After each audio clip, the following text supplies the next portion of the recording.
नमस्कार, मैं वैदेही भार्गव आपके साथ और आप देख रहे हैं प्लेनेट पहाड़। आइए बढ़ते हैं खबरों की ओर।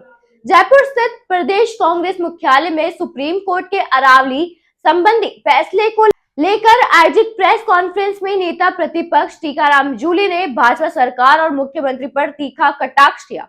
जूली ने कहा कि अरावली मुद्दे पर मुख्यमंत्री ने कल जो बयान दिया उसे सुनकर ऐसा लगा मानो वह पहली बार बिना पर्ची के बोले हैं। जूली ने मुख्यमंत्री से सवाल करते हुए कहा कि क्या सरकार अरावली को बचाने के लिए कोई ठोस कानून या प्रावधान लगाएगी और इसका स्पष्ट प्लान क्या है। उन्होंने आरोप लगाया कि मुख्यमंत्री मंच से बड़े बड़े दावे कर रहे हैं कि अरावली में किसी तरह का खनन नहीं होने दिया जाएगा, जबकि उनके ही गृह क्षेत्र डीग में पवित्र पहाड़ियों पर अवैध खनन चल रहा है और साधु संत इसका विरोध कर रहे हैं। नेता प्रतिपक्ष ने कहा कि मुख्यमंत्री को अरावली पर भाषण देने से पहले अपने क्षेत्र में हो रहे खनन को रोकना चाहिए और होमवर्क ठीक से करना चाहिए।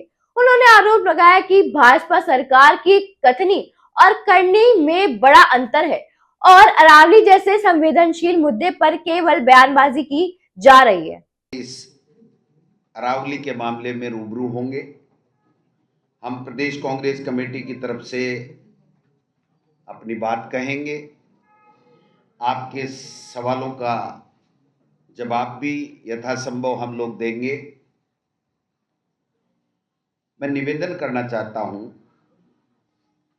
कि भारतीय जनता पार्टी की सरकार जब से केंद्र में बनी है, संवैधानिक संस्थाओं का दुरुपयोग, उनकी स्वायत्तता को खत्म करना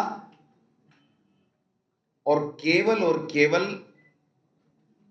जो माफिया हैं उनके हित के लिए कार्य करना, ये इनकी नीति रही है।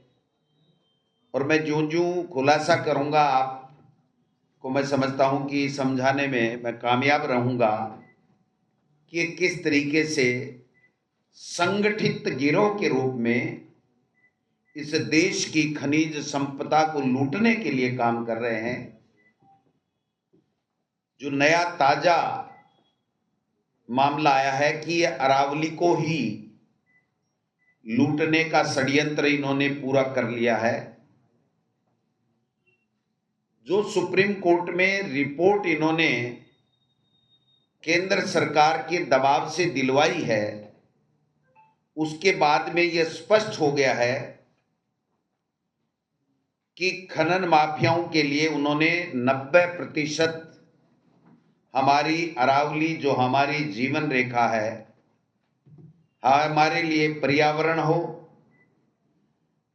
चाहे धूल भरी आंधियों से हमें बचाने की बात हो, चाहे हमारे लोगों के लिए आस्था का केंद्र हो, चाहे हमारे किसानों की पशुधन की आजीविका के रूप में वो लोग बाग इसका काम लेते हों, उनके सबके ऊपर कैंची चलाने का, हथौड़ा चलाने का काम किया है। अब इसके बाद में जो सुप्रीम कोर्ट का फैसला आया 20/11/25 का, उसके बाद में 90% अरावली समाप्त हो जाएगी।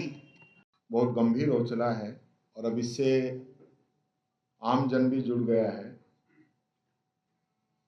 मैं अपनी बात पहले भी कई बार इस विषय को लेकर कह चुका हूं। मैं कल मुख्यमंत्री जी का एक जो बयान था उसको मैं कोट करके कहना चाहूँगा कि कल मुख्यमंत्री जी कह रहे थे कि अरावली का मैं कुछ नहीं बिगड़ने दूंगा। तो मैंने कहा, कल मीडिया में भी कहा था मैंने कहा ऊपर वालों से पूछ लिया क्या आपने? पहली बार ऐसा लग रहा है कि बिना पर्ची के आप बोले हो और आप अरावली का कुछ नहीं बिगड़ने देंगे। तो इसके लिए आप क्या राजस्थान में कोई ऐसा प्रावधान लेके आएंगे या भारत सरकार से बात करेंगे, मोदी जी से बात करेंगे और इसके लिए कानून कुछ अलग बनवाएंगे? क्योंकि जो कानून अब लागू कर दिया दिल्ली ने, तो उसका विरोध करेंगे। क्या करेंगे ये स्थिति भी अपनी स्पष्ट करें। क्योंकि मुख्यमंत्री जी अब तक जो है, जैसा अध्यक्ष जी ने कहा कभी चतुर्वेदी जी को, कभी राजेंद्र राठौड़ जी को, इनको ही आगे कर रहे हैं। खुद अभी तक इसमें स्पष्ट रूप से अपनी बात उन्होंने नहीं कही है। तो मैं सभी मीडिया के माध्यम से मुख्यमंत्री जी से अनुरोध करना चाहूँगा कि वो इसमें अपनी राय स्पष्ट करें कि कल जो आपने भाषण के अंदर कही है कि मैं अरावली का कुछ नहीं बिगड़ने दूंगा, वो किस प्रकार से आप उस पर रोक लगाएंगे, राजस्थान की जनता जानना चाहती है। जिस प्रकार से भूपेंद्र यादव जी, जो कि हमारे अलवर से ही आते हैं,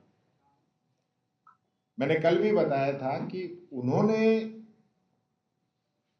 सरिस्का के साथ जो 50 से अधिक माइंस हैं, जो सरिस्का के सीटीएच की वजह से बंद पड़ी हुई है काफी समय से, उनको खोलने के लिए, उनको राहत देने के लिए सरिस्का का सीटीएच एरिया ही चेंज करा दिया था।